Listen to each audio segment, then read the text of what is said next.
recently elected president of the Toynbee Prize Foundation, and we need a higher volume. Yeah.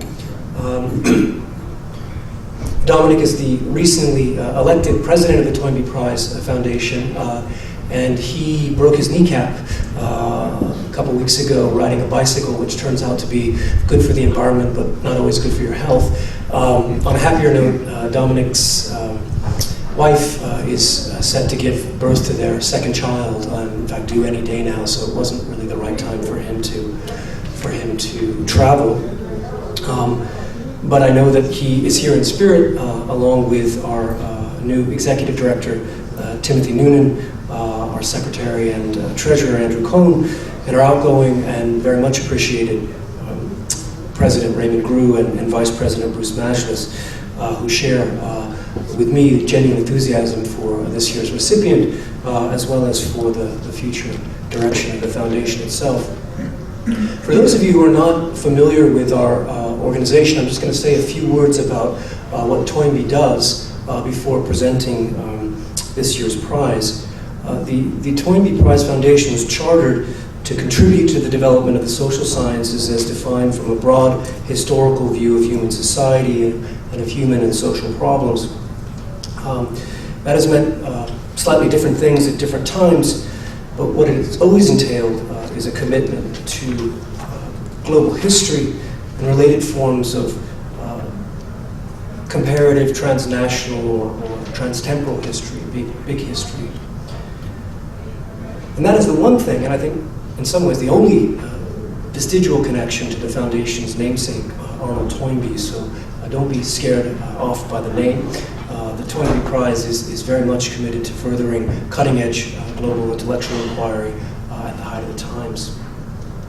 We aim to pursue that goal in a number of principal ways, most immediately via our website, which if you haven't looked at recently, I would urge you to do so. It's been thoroughly sort of overhauled and updated, www.toynbeeprize.org. You'll find there our Global History Forum, the quite lively Global History blog, as well as interviews with leading scholars and a host of other scholarly resources. The site is overseen by our executive director, Timothy Noonan, who's a former Rhodes Scholar and Harvard PhD and a young scholar with a lot of energy and dynamism, so it's really a wonderful resource. The website also hosts our peer-reviewed journal, the New Global Studies, which is published by De Gruyter and is currently edited by Nayan Chanda, Akira Irie, Bruce Majlis, Saskia Sassen, and our managing editor, Ken Weisbrod, in Istanbul. And again, I'd urge you to have a look at that and to consider submitting work there if you haven't done so already. In past years, the Toynbee Prize Foundation has organized major international conferences at places such as Bellagio, Darmstadt, Hong Kong, St. Petersburg, and we're gearing up in our fundraising efforts now to be able to do that again in the future, so stay tuned for that. And finally, of course, the Toynbee Prize Foundation pursues its mission by awarding every other year the Toynbee Prize, established in order to recognize social scientists for significant academic and public contributions to scholarship and to humanity, and focus now on those making significant contributions as well to the study of global history. Past recipients include Jean-Paul Sartre, Raymond Aron, Kenneth Clark and Arthur Schlesinger Jr., Albert Hirschman, Ralph Darndorf, Barbara Ward, William McNeill, and Natalie Zeman Davis, and most recently, John McNeill and Michael Addis. So today's recipient is in very good company, as are they. It's a shame that Dominic is not here to introduce Professor Chakrabarty himself, given that they're friends, and that Dominic, as a practicing Chinese and global historian, is arguably better placed than I am to honor the achievements of this year's prize winner. And yet those like myself who work, however provincially, on Europe and European thought are no less indebted to Professor Chakrabarty's insights, for they forced us to think beyond the confines and constraints of our categories and boundaries. And indeed, it's part of the real power of Professor Chakrabarty's work that it has always, from the very beginning, been in dialogue across cultures, oceans, and traditions, the European intellectual tradition, not least of them. And it certainly doesn't take a global intellect or even a global historian to appreciate the tremendous scope and sweep of Professor Chakrabarty's work. You can get a quick sense of this simply by reading the extensive and always incredibly gracious lists of acknowledgments that begin all of his works, drawn from seemingly every department and discipline in every quarter of the earth. Or even better, you can note his many affiliations and courtesy appointments at the University of Chicago alone, where he is currently the Lawrence A. Kimpton Distinguished Service Professor of History, South Asian Languages and Civilizations. But that's only the beginning. He's also affiliated with the Faculty of English, the Departments of Cinema and Media Studies, Comparative Literature. He holds a courtesy appointment at the law school as a faculty fellow at the Chicago Center for Contemporary Theory, and I'm quite sure that the Departments of Environmental Studies and Climatology, to name only two others, will be claiming him soon for their mastheads if they haven't already done so. From his earliest and ongoing interest in working class history and the history of Bengal, to his seminal and central contributions to the emergence of subaltern and postcolonial studies, to his most recent concern with the history of environments, climates, and the deep history their study demands, Professor Chakrabarty has long, to use a metaphor of which he himself is fond, been making waves. And in doing so, his work has consistently sent pulses of energy across frontiers, be they theoretical or geographic, spanning Asia, Oceania, Europe, and North America to be sure, but increasingly taking in not just a transcontinental, but a global and indeed planetary perspective and scope. I won't rehearse here the standard litany of titles and awards. The list runs to many pages, and we only have 2 hours. Let me simply cite Jeremy Edelman, one of the members of the Toynbee Prize's selection committee, which chose Professor Chakrabarty, I should add, by unanimous consent. He writes, Dipesh Chakrabarty has changed the way historians think about their categories and compelled us to consider perspectives and experiences beyond the conventional cores from which these categories emerged. His essays and books on subaltern studies, class, nationalism, and the meanings of modernity have had a profound effect on global history. And with that, let me thank you, Professor, and award formally this year's Toynbee Prize with this rather unprepossessing plaque. The check, as it were, is in the mail. It is, in fact, in the mail. And I will turn the floor over at this point to Professor Chakrabarty, who will speak roughly for 50 minutes or so, and then we'll have ample time, I think, for questions and conversations. So, Professor Chakrabarty, please.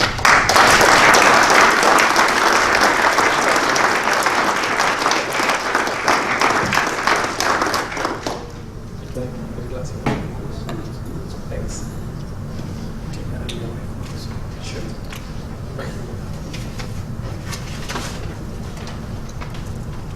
Thank you. Is this volume all right? Thanks very much.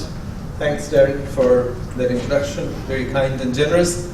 And I mean, the prize does me honor. I truly don't deserve. Every name on that list belongs to somebody much worthier of this prize than I am. I guess one connection I can claim to world history is that I teach at the University of Chicago, where Louis Gottschalk and William McMahon himself, Marshall Hodgson, were the pioneers of world history.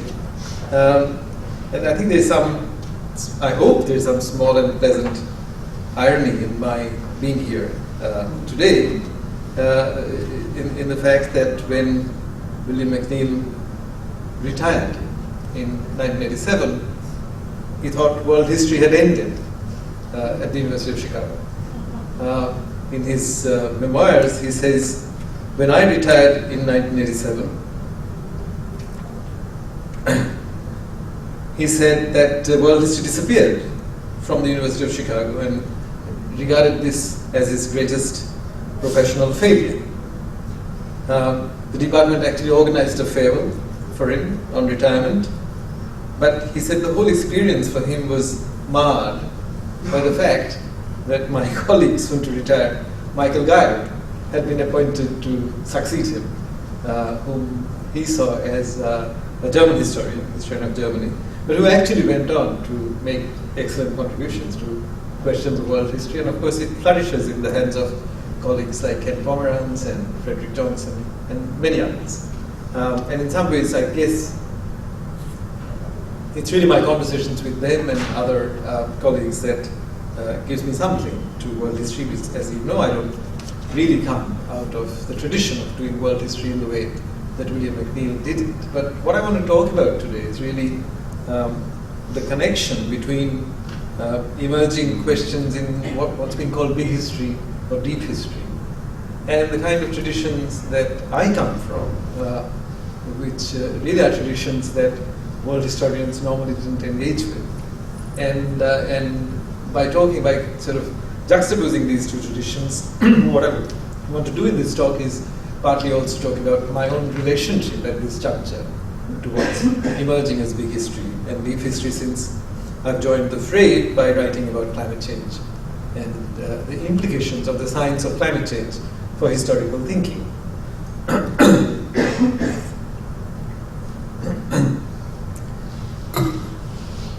So since the time of William McNeill, and I'll talk a fair amount about William McNeill in the beginning, because he really is the preeminent world historian whose work actually connected up with big history, even though he didn't name the field. The field was named by David Christian and others, but he was looking forward to the work of David Christian and the kind of work that people would do. So I will stay with him and David Christian. So stay with that strand of world history. Go on to focus on one of the fundamental questions they asked as criticisms of fellow historians. Why were historians so deeply tied to written texts?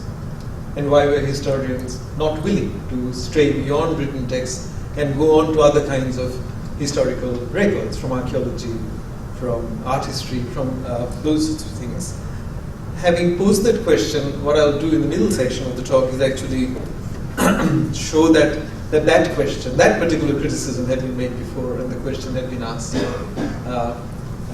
by somebody no less than Arnaldo Momigliano, and review the kind of answer that Momigliano gave to that question in the context of the 50s and 60s.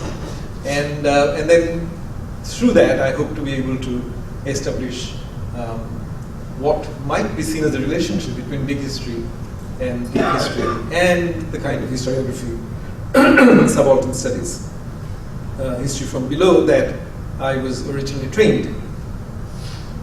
So since the time of William McNeill, the world of historians has passed through what Benjamin Lazier, in a 2008 essay in an American Historical Review, described as a veritable lexical spill, starting with world histories, going on to global histories, and now we appear to be on the verge of another transition to big history and deep histories. Particularly, if you go by the recent works of Joyce Chaplin or Alison Bashford, then you will see that historians are actually beginning to express our contemporary planetary concern. So in a way, there's been sort of this sequence of words: world, global, and planet. World history once, but of course these words are not stable. So world history once looked like global history until in the 1990s, when the very phenomenon of globalization prompted historians to ask if world history needed to attune itself to a distinctly global age, which was a question raised in the very title of an essay published by Michael Dyer, whom I mentioned, and Charles Bright, called World History in a Global Age in the American Historical Review. And if indeed the word global could ever be fully subsumed in the word world.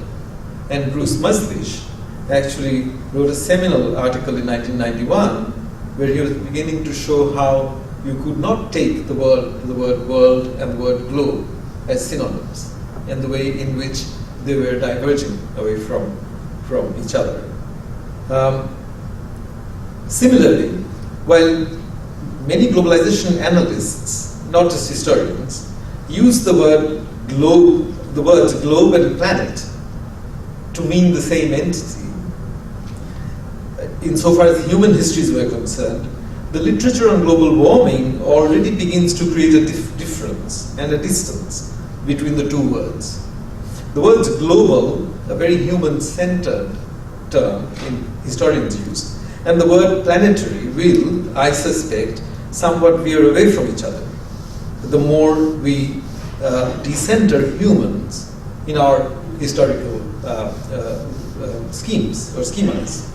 In any case, the transition to global and globalization histories in the 1990s clearly signaled a rising preference for the study of historical processes and institutions whose lives spanned years greater than the span of any individual human existence, thus shifting the focus of historical scholarship on the relatively long term and relegating the question of human experience, individual experience of the past, a question that was central to social history of the 60s and 70s, to a lesser position in historical narratives. I mean, one global historian, I won't name him because I'm not sure that I'm quoting him right, but from memory, writing about Indian history, speaks of somebody who wrote an account of the history of Mughal India, the decline of Mughal India at the end of the 18th century.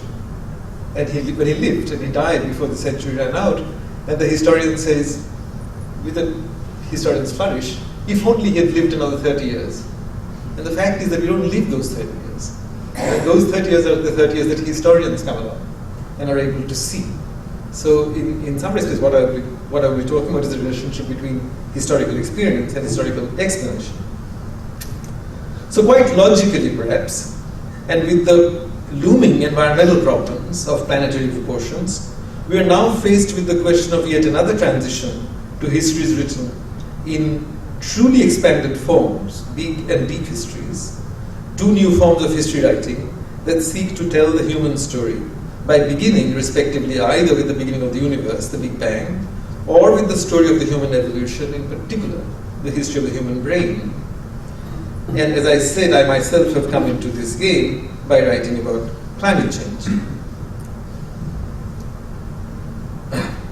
And by writing, I have specifically talked about the geophysical force that humanity collectively exerts and its relationship to the way we used to think about agency in the 1960s and 70s. Both big history of the kind promoted by David Christian, Cynthia Brown-Stokes, Fred Spear, John L. Brooke, and deep history now being pioneered by Daniel Lawrence-Main and some of his collaborators, Andrew Shyrock and others, have raised critical questions about the narrow temporal scope of most of the specialized document-based research that goes on in history departments. David Christian, for instance, notes, actually cites Jerry Bentley, the late editor of the Journal of World History, to actually show how few in number were the articles published in that journal that actually referred to the world before 1800 or before 1500. Daniel Smale has given some figures, striking figures, actually, American thesis done in the last several decades and the short span of time they focused on. And these facts, as you know, have acted as the point of departure of the recent manifesto that David Armitage and Joe Gouldy have published, have produced for historians. And Gouldy and Armitage argue that history's growing irrelevance and marginality in public life actually follows from the discipline's incapacity to engage the big questions and problems of human existence today. These are all very dear and respected friends, and I guess what I'm going to do is to have some arguments with friends, basically, in this talk, friendly arguments. Perhaps the closest, the clearest voice on the side of big history in the debate is that of David Christian. And let me sum up his and his fellow travelers' main propositions. The first proposition is really about what Edward Wilson once called the consilience of the sciences. So my real complaint, Christian said in an essay in 1991, is not that historians have concentrated on the details. It is that the profession has tended in the century since Ranke to define its task almost exclusively in terms of detailed research. If history is to establish its centrality as a discussion about what it means to be human, it must renew the interest in the large scale that was taken for granted by historians in the days before history became a science. Historians should not only borrow from archaeology and prehistory. Christian recommended borrowing from biology and geology and other subjects as well. And he further explained his vision in a 2010 essay in History and Theory called The Return of the Universal History, predicting that in 50 years, new universal history will transcend existing disciplinary boundaries. And he actually says while historians may go on producing history as usual, they will be affected by this change. A change which he sums up as saying that as a change in the context, seeing human history as part of a much larger story will affect how historians think about research, the questions they ask, and the way they collaborate, and the way they judge the significance of scholarship. Historians and scientists will eventually collaborate. The narrow focus of modern historical scholarship hides the large patterns, and which a return to universal history will reveal, and it will show, he says, that there is a profound orderliness in human history. But the large patterns, however, can be seen clearly only at scales of many millennia, or at the even larger scale of human history as a whole, and therefore requiring collaboration with people who work with different methods. So if that's the first proposition, this is actually what consilience of the silence. The second proposition that the proponents of big history make is that such consilience would be good for world politics. And here I'll summarize the argument. The argument is that it is only by writing a universal human history, a history of everybody, that we will be producing global citizenship, or a sense of global citizenship.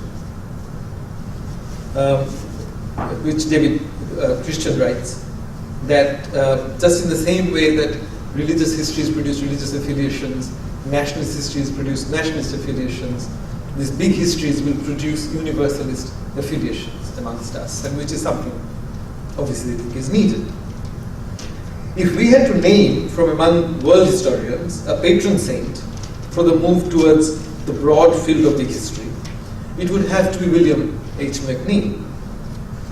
As Ian Hesketh has observed, in the last 30 years, global and world history have moved from the periphery to the center of the disciplinary orthodoxy, transforming our understanding of well-established historiographical eras, while the teaching of world history has largely replaced that of older courses in Western civilization at the undergraduate level.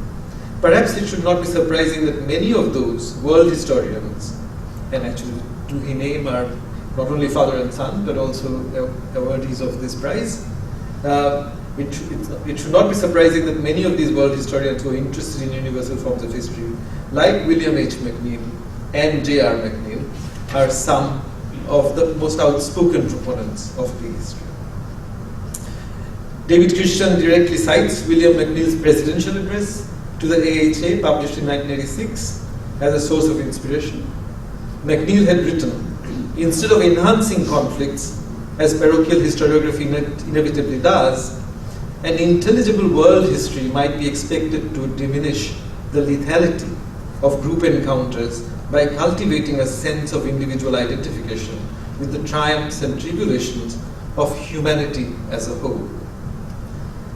This indeed strikes me," he said, "as the moral duty of the historical profession in our time.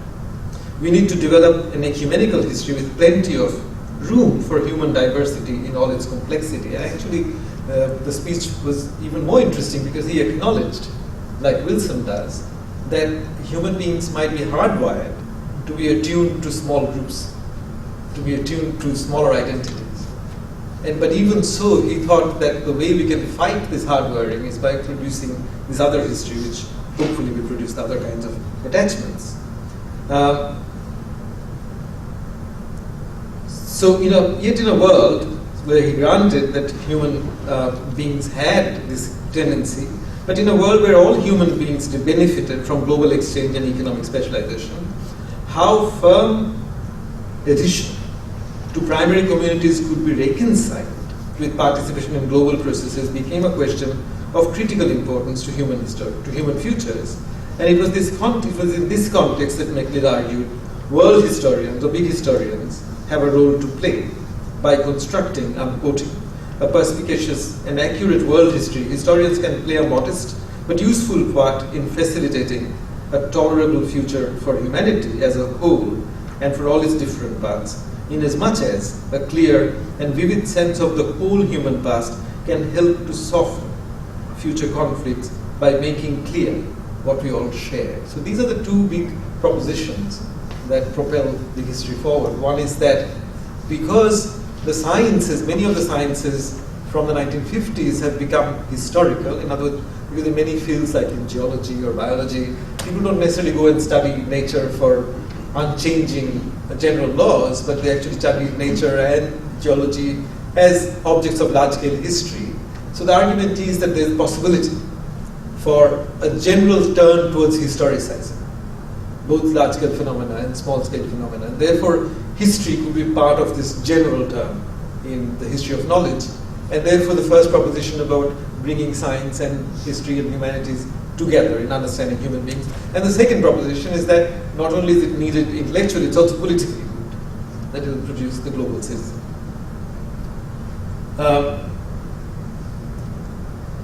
So in a 2002 essay, McNeill actually, for all his writing life, continued with this theme. And you can go to many of his pieces where he continued. He recommends David Christian as the ideal big historian and goes on to say that historians need to become apprentices to natural scientists in order to gain insights which they can bring back into their historical writing. So what I wish to do, having stated these two propositions in the lecture, is to speak of my intellectual relationship to the challenge of big history, while acknowledging with McNeill, Christian, Small and others in the field that geological, physical and biological histories of the planet, including the history of human evolution alongside that of other life forms, are precisely areas that have come to the fore as scientists try to persuade the general public about the urgent nature of climatic, environmental, water, energy and other planetary crises now facing us all and challenging some of the fundamental premises of industrial and urban civilization. Granting that, however, again, as I said, I did not come into the question of big history in an intellectually programmatic way. So whether there is climate crisis or environmental crisis, whether it happened or not, I think in some ways Christian or McNeill or these people would have been intellectually coming to doing big history.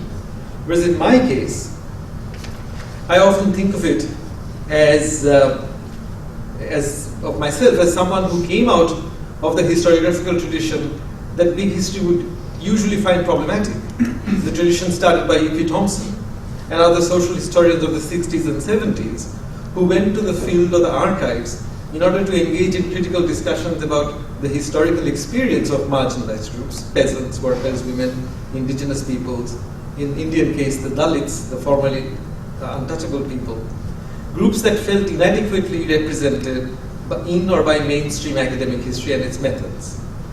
I came out of a post-colonial mutant variety of this particular Anglo strain of historiography, and this mutant variety was called subaltern studies. The debates on the marginality of history that I participated in, so there was actually, in the 60s and 70s, there was a sense of history being in crisis, but it wasn't the kind of crisis that Armitage and Gouldy speak of, for instance.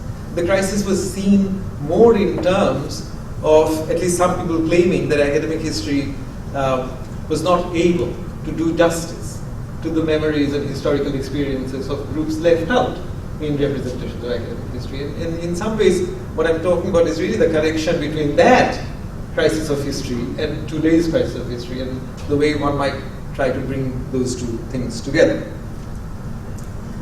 So the crisis of, so therefore we had debates about history versus memory, history versus performance, history versus enactment, reenactment of history. Those were the debates we participated in. And the crisis of history I experienced previous to the crisis that big history discusses arose out of a growing democratic awareness among various groups in the world that history, that they, while they had a right to their past, this is the post-war, post-colonial development, while they had a right to their past, these pasts were not well served by the accepted methods of the discipline, and Provincializing Europe was particularly indebted, more indebted than I realized at the time I wrote it, to all the debates about Aboriginal history that I was growing up within in Australia as a young academic teaching.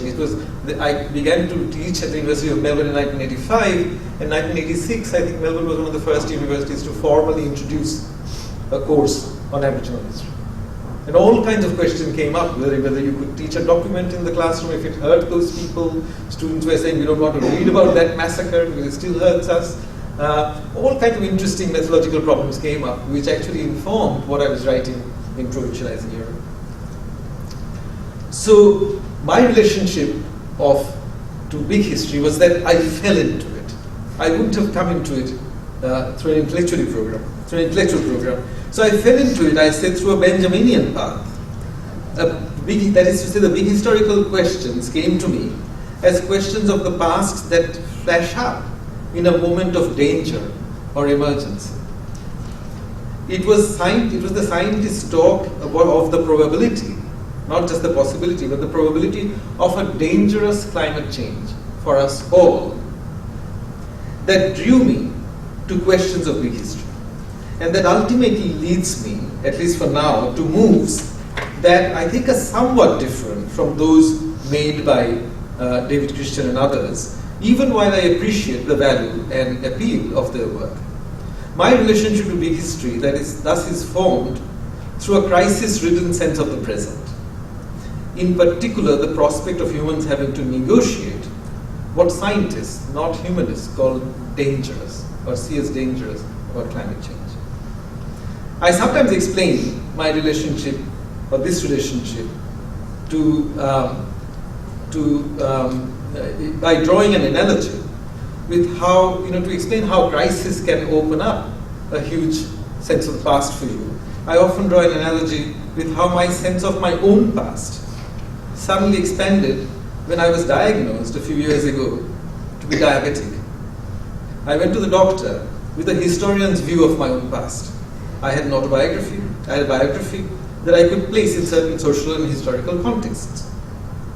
But what the doctor said opened up completely new and impersonal histories for me that were mine too, but not in a possessive individualist sense of ownership. Thus I was told that being from the subcontinent, I carried a genetic propensity towards diabetes because we've been rice eaters. Now that's a history going back a few thousand years.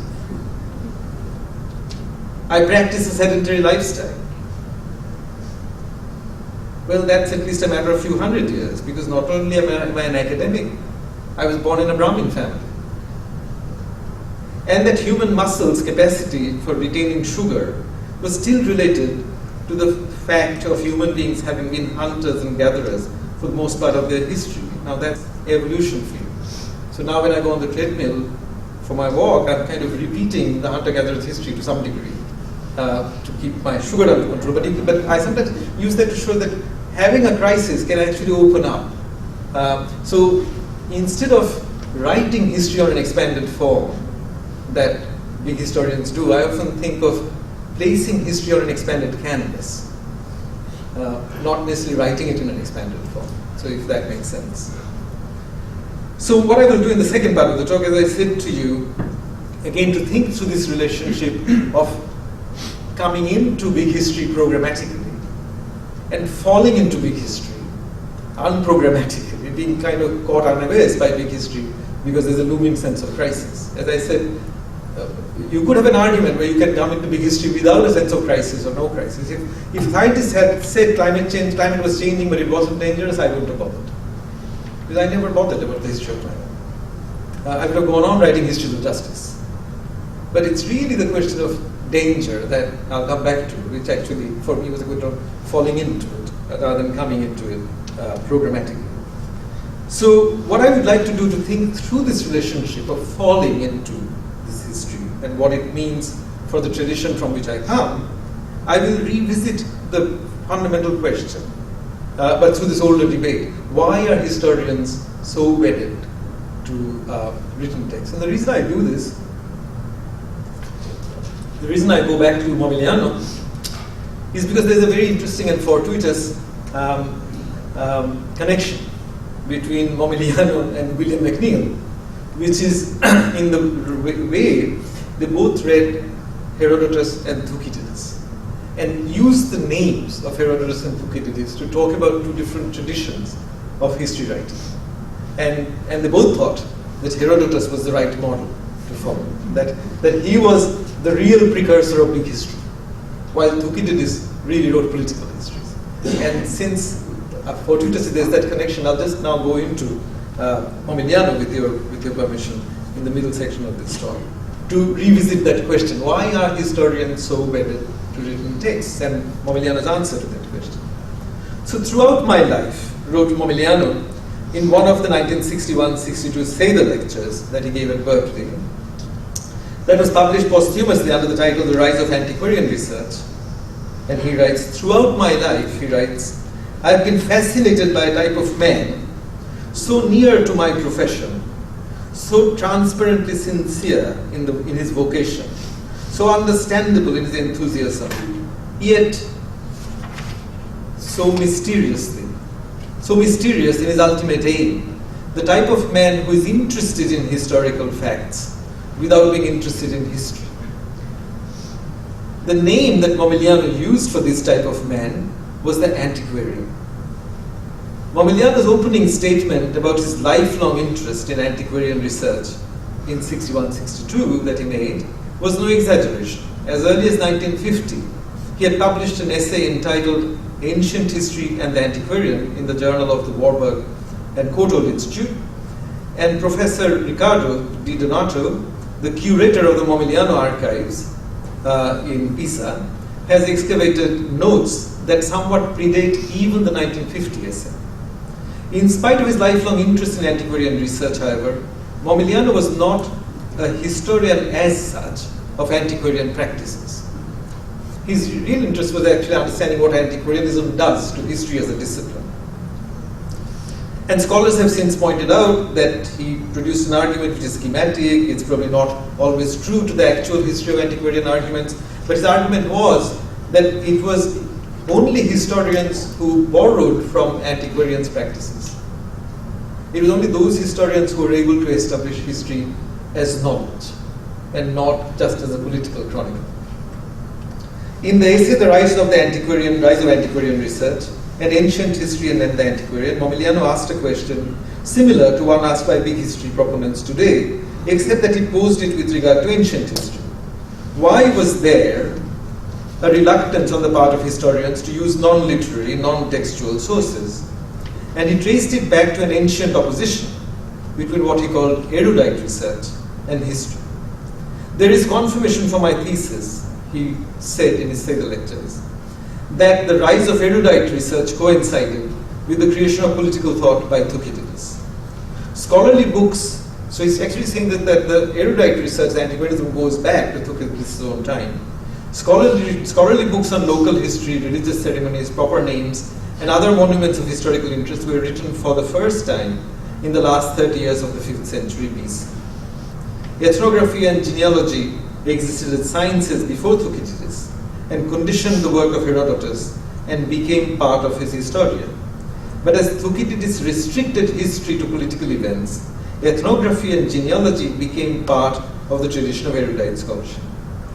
So eventually, just in the interest of time, I'll skip some pages here.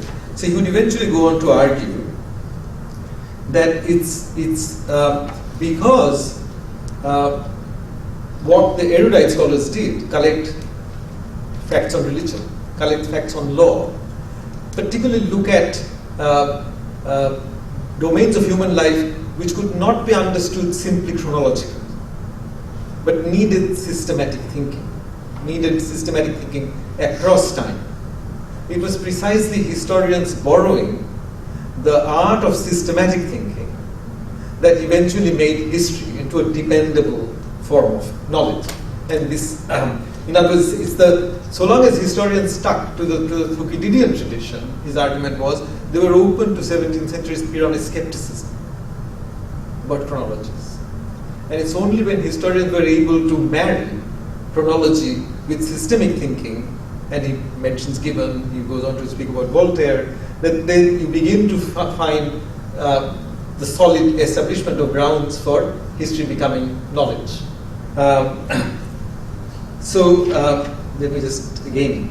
So what made a Gibbon, Mommsen, or a Burkhardt interested in the use of non-textual evidence in the production of knowledge? Momigliano would go on to argue that it was the very incorporation of antiquarian methods of research into the work of the historian in the 19th century, though did not happen universally, that conferred on historical knowledge the character of knowledge by imparting to it a greater degree of reliability. True to his scholarship, Momigliano tells a very complicated story. No wonder this story has been questioned at particular points by subsequent scholars, whose details did not detain us. Suffice it to say that there are three main elements to his story. 17th century Pyrrhonist skepticism about the reliability of historical accounts that were based on textual evidence alone. The rise of philosophical history, histories of civilizations, for instance, which of course connects to the person after whom the prize is named. In the 18th century, Voltaire and Robertson, for example, that resisted the Thucydidean tradition of narrowly political history, and the eventual arrival of historians like Winkelmann and Gibbon, who could combine in their work the aspiration of philosophical or civilizational history with the antiquarian commitment to truth. History thus emerged as a new form of knowledge in the 19th century, unlike the Rankian strand, obviously, what he's thinking about. Though this would not be entirely true of the politically focused Rankian tradition, where chronological presentation could be combined with studies of mainstream, like law, religion, aesthetics, and others. So this is history and system coming together makes this possible. Okay. Historians did not adopt the use of inscription coins, charters for ordinary historical research with the same speed everywhere. Grote's History of Greece, 1850, was written mainly on literary evidence. Inscriptions counted for little. German 19th century historiography, says Momigliano, generally reacted against the 18th century idea that the history of civilization is more important than political history. Yet, Momigliano states Winkelmann's history of Greek art and Gibbon's decline and fall represented the new historical knowledge that made both possible and more reliable, was made both possible and reliable by the mixing of chronological presentation with broad institutional, civilizational histories, which could be researched only by adopting the antiquarian's methods of systematic, or in today's jargon, systemic, he says, investigation. What hangs on Momigliano's use of the word systemic? Much hangs on it. Buried in the 1949-50 essay, he took trouble to elaborate it in his Sether lecture, where he actually talks about what he means by systemic. And actually, if you read the lecture, the critical word that he will describe, you will find in Momigliano is, of course, structuralism. In other words, by then he was actually being influenced by the structuralist movement,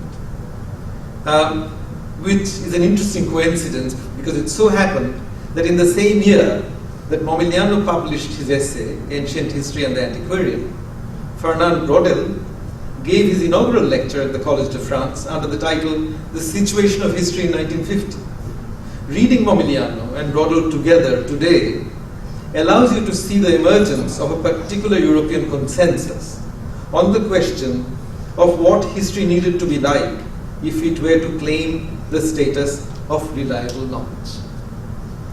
In an essay celebrating Herodotus' wide conspectus of history over Thucydides' narrow political focus, Momigliano said, there is no need to add that Herodotus is perhaps more generally appreciated, certainly more generally loved than Thucydides. The need for a comprehensive extra-political history is admitted by almost everyone. Braudel, speaking in another context, emphasized the same idea, and I think anticipating a lot of big history, where he was asking for a comprehensive history, going so far as to make historical narratives anonymous as well. So I'll read out the passage from Braudel, where he says, we do not seek to deny the reality of events or the role of individuals. To do so would be puerile. The question is not to deny the individual on the grounds that he is the prey of continuing contingency, but to somehow transcend him, to react against a history arbitrarily reduced to the role of quintessential heroes. So this is kind of the reference to the Thucydidean tradition, that history being about heroes. Or to put it even more simply, we are against Treitsche's proud and unilateral declaration, which is actually a Baconian declaration, men make history. No, history also makes men, wrote Brodel. They make fashions, their destiny, anonymous history, and he underlines it. While working in the depths and often in silence, whose domain, immense and uncertain as it is, we must approach. Brodel railed against the narrative historian and mentioned drunkard, but it was really the Thucydidean tradition that was being arraigned in his text. And I'm quoting, to the narrative historians, the life of men is dominated by dramatic incidents, by the actions of those exceptional beings who occasionally emerge and who often are the masters of their own fate and even of ours, a delusive fallacy, as we all know. The emergence of the Annals school in the 20th century may indeed be seen as the fulfillment of the tendency that Momigliano opened our eyes to. History thus seemed to thus secured its status as knowledge by incorporating the methods of erudite research of the antiquarians and expanding its evidentiary base to include material objects that supplemented textual sources. In the process, history also ceased to be mainly about political events. Momigliano would have seen it as the final supersession of the Thucydidean tradition by the Herodotian one, that Thucydides dismissed, as Perry Anderson has put it more recently, and I'm quoting Anderson, in history as in the sciences, the depth of a truth is usually a function of its width, how much of the evidence it engages and explains. And Momigliano would have agreed with him. Besides, if one thinks of imperial histories about the founding of European empires and colonies as Thucydides' Annals of Heroes and Heroism, that also clearly came up to an end, that came to an end as European empires declined in the 1950s. So if you think of Australian history, for instance, history of explorers, the founding of colonies, what you get is a very Thucydidean history of heroes. Or the history of the Indian Mutiny in 1857 on the British side was surely written up as heroism of this official and that official. And you could argue that as European political empires shut down, the Thucydidean tradition comes to an end.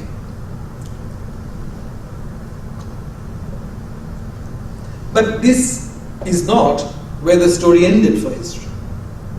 For it would not explain then why major social historians of modern times, E.P. Thompson, Eric Hobsbawm, Keith Thomas, Christopher Hill, George Rude, have not argued from the evidence of material remnants of the past until they've been specialists in the histories of those remains, as in the case of historians of architecture, or actually the classic cases of Collingwood, who was trained as an architect, but defended human history against the kind of history that he would have done, or architects could have done, looking purely with material remains. It seems to me that the Thucydidean tradition enjoyed a major comeback in the late 20th century, alongside the spread of the annalist tradition, that is now exemplified by those working in the longue durée histories of industrialization or capitalism. Since the second half of the 20th century, alongside the tendency to write long-term histories, inspired by, if not influenced by, the Annals school, the discipline has also been caught up in the ever-expanding arc of the democratic and anti-colonial demand that those who were not usually represented in history be counted as history makers. The laboring people, the poor, women, marginalized minorities, gay, queer, the formerly colonized, the oppressed, in short, the groups whom, following Gramsci's locution, we once called subalterns. This historiographic insurgency has created a trajectory for the discipline that has often worked at the opposite end of the Brodelian tradition. If the Annals school may be said to have led the way towards anonymous histories, to use Brodel's exposition, and towards big history today, the history from below constituted a revolution precisely against the idea of the anonymity of the people. I mean, Rude's famous Lane to find actually faces in the crowd. I mean, or Thompson finding names of the stocking wearers. You know, it was actually about giving individuals faces, actually against anonymity. Or to treat even the most ordinary, an unknown person in the same way as Thucydides would have treated his heroes. Something that I might call the prosopographic revolution in historiography, taking my cue from the word prosopo. So we can actually, I mean, Lawrence Stone brought this word back into use, prosopography, an article he published in 71, talking about this kind of historiography.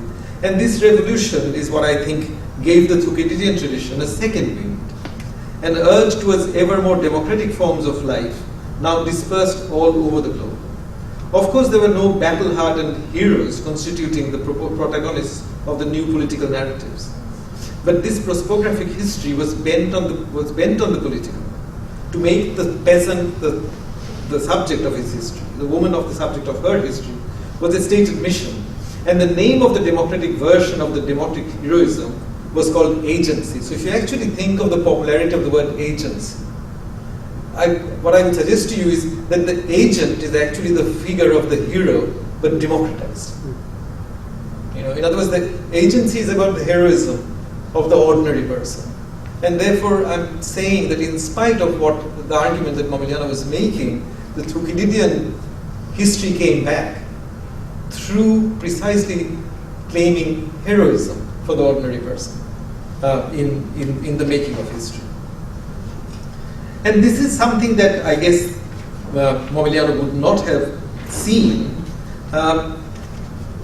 partly because Momigliano was, I mean, even though he was an enormously curious, enormously learned man, and one can only criticize him with the greatest of respect, there's a fascinating essay he wrote in later life on among other people, on Henry Maine and his legal scholarship and his work, including his work in India. And he was very interested in how Maine was using his classical scholarship for the purpose of thinking about British India. And it's true that many early British colonial officials were actually classicists, reading Tacitus to actually understand Indian villages, reading Germania to understand Indian villages. But what he doesn't at all realize is that Maine's curiosity in the classics being employed in India was a part of British overall domination of India. So the kind of post-colonial understanding of the disciplines themselves having been implicated in the formation of colonial rule was something that escaped Momigliano's attention, not for absence of literature. Because by the time Momigliano was writing, I mean, there wasn't Karuna Mantena's work on Henry Maine, but there was Ranajit Guha's book on the history of property in Bengal, which was published in 1962. Instead, of course, Momigliano's, I mean, you understand Momigliano's concerns about Pyrrhonist skepticism and the whole quest for search for historical knowledge as political, but not as the Thucydidean political. When you realize that the Pyrrhonist skeptics were for him substitutes for fascists and fascist skepticism of history. So when you read Momigliano's response to Hayden White's book, for instance, I mean, there's a remarkable similarity between Momigliano's response to Hayden White and Carlo Ginzburg's response to Hayden White. And Carlo Ginzburg, of course, would accept a certain affiliation to Momigliano.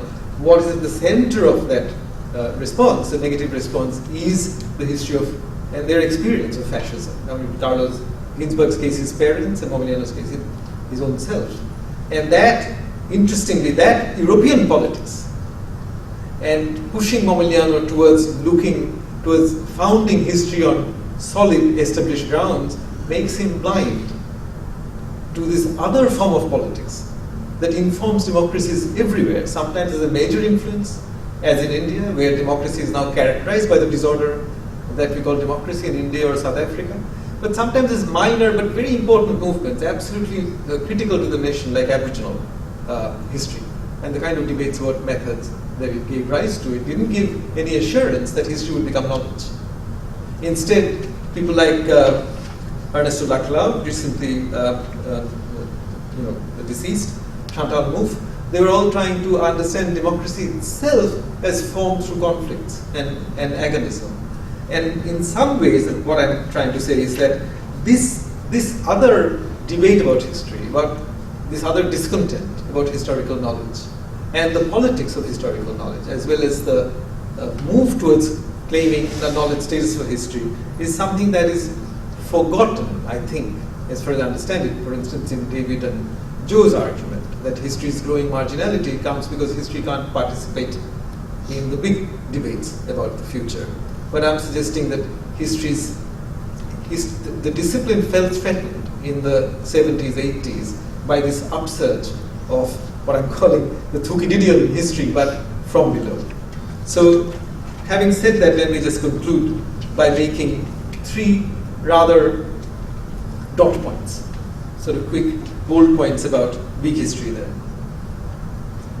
I can now finally return to the question of my relationship to deep and big histories, given my own trajectory of having traveled what I described above as the Thompson-Thucydidean road of democratizing history, and then falling, as I said, being thrown, to use an Heideggerian expression, into the big historical questions in a Benjaminian moment of emergency. Let me, in the interest of time, then simply state my differences, my friendly differences, as 3 straightforward propositions. They both follow from my attempt to think together the intertwined problems of planetary climate change and issues of global governance that pay, but I'm thinking that I'm trying to pay due respect to popular urges for democratic lives, and without seeking simply to institute a domination of the governing classes and nations of the world.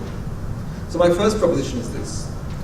Humans have an evolutionary history as a species on this planet. I don't doubt it. We are part of the history of life, and our evolved capacities and traits are always at work, even through the short-term histories of our attachments. These interactions between the long and the short term in human history are no doubt worthy of study. But historians who conceptually merge the history of the human species with that of humanity, I think end up making some category mistakes. And in other words, the argument at the heart of big history is one set of historians arguing it's a seamless one history. But people are trained in different ways, so we should collaborate, but it's one history. And it runs from the beginning to now. And my argument is that the history of the species happens at one level of abstraction. It requires a particular kind of research training, which we don't have as historians. We can collaborate with them, we can learn from them. And the history of humanity happens at a different level. And the words are of different origins, the words have different histories themselves. So, in collapsing species and humanity, I think there is a categorical confusion.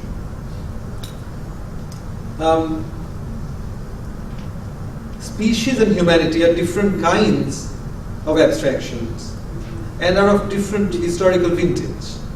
There are also categories arising out of different archives and research strategies. In their 1995 landmark essay entitled World History in a Global Age, Michael Geyer and Charles Bright wrote, "At the end of the 20th century, we encounter not a universalizing and single modernity, but an integrated world of multiple and multiplying modernities. As far as world history is concerned," they said, "there is no universalizing spirit. There are instead many very specific, very material and pragmatic practices," this is before the climate crisis becomes popularly known, "that await critical reflection and study. And yet," they said, "thanks to global connection, we confront a startling new condition, which they named humanity." In other words, like Foucault, they're saying humanity is of a much later origin. Humanity, which say this humanity is extremely polarized into rich and poor humans, but also say the humanity which has been the subject of world history for many centuries and civilizations has now come into the purview of all human beings. This humanity, Geyer and Bright imply in the spirit of the philosophies of difference, is not one. It does not, they say, form a single homogeneous civilization. Neither is this humanity any longer a mere species or a natural condition. For the first time, they say, we as human beings collectively constitute ourselves and hence are responsible for ourselves. But you can see that for them it's a much more recent historical category than what species will be. So therefore neither species nor humanity can directly translate into global citizenship. And it is probably fallacious to think that a single human history will produce a single humanity. My second proposition is that the reason for this suspicion that a single human history will produce single humanity is not difficult to discern. It actually goes to the questions of memories of colonial rule and to small histories of nationalist and other parochial affects. And let me quickly say, the first thing I noticed in coming into climate problem is that while the scientists define a problem, the moment it goes to the question of who is responsible for it, the world breaks up. And the very first book that was written on the climate problem against the word humanity was written by two environmental activists. And it was called Global Warming in an Unequal World and Environmental Colonialism. I'm not saying they were right, but you can see how the memory of colonial rule, the rhetoric of anti-colonial protest comes into this whole question. And therefore, it's obvious that you have to deal with the history of attachments. And the history of attachments is both short-term and long-term.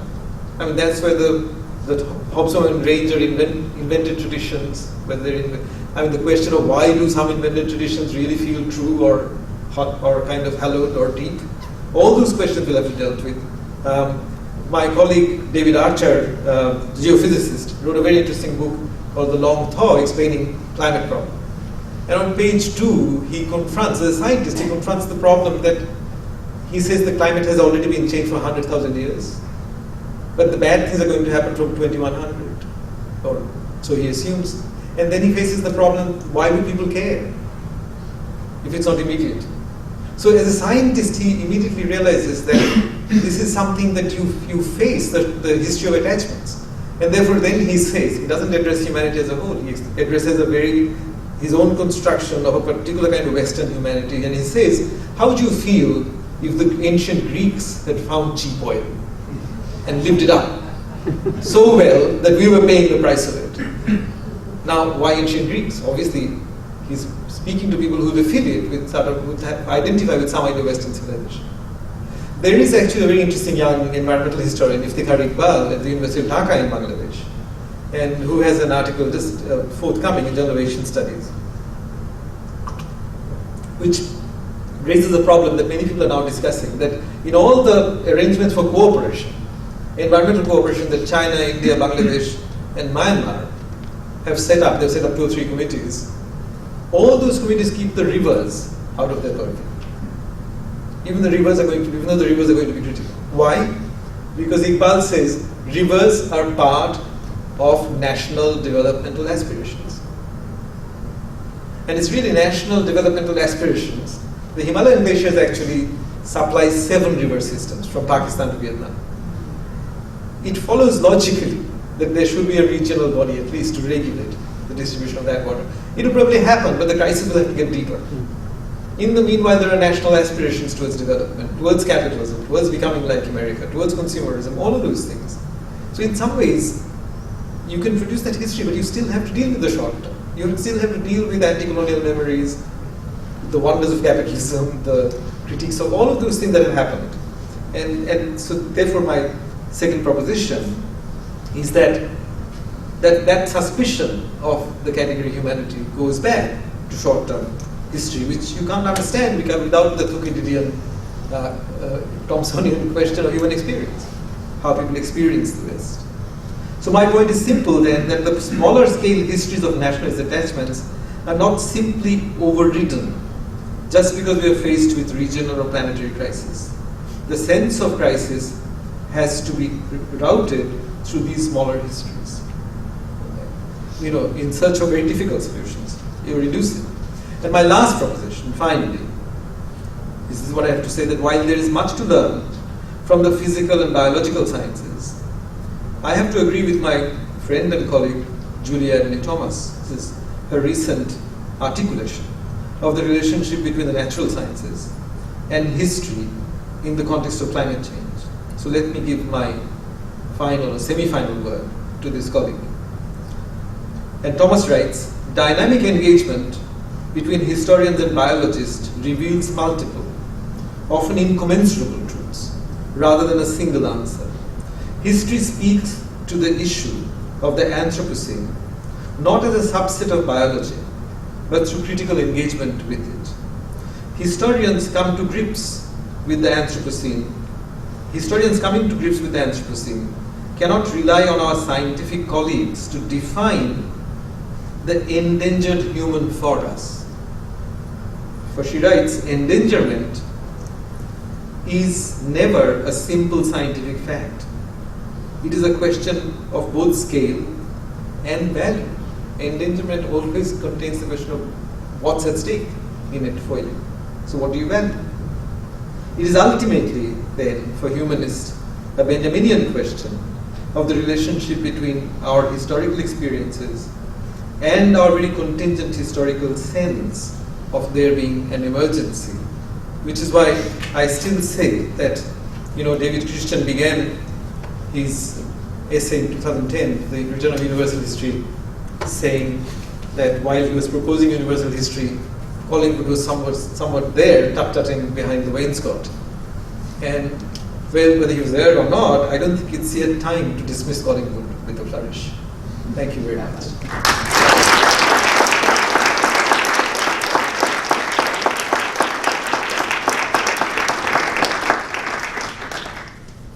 Everyone, we have about 50 minutes, so at this point, I'd just like to open it up.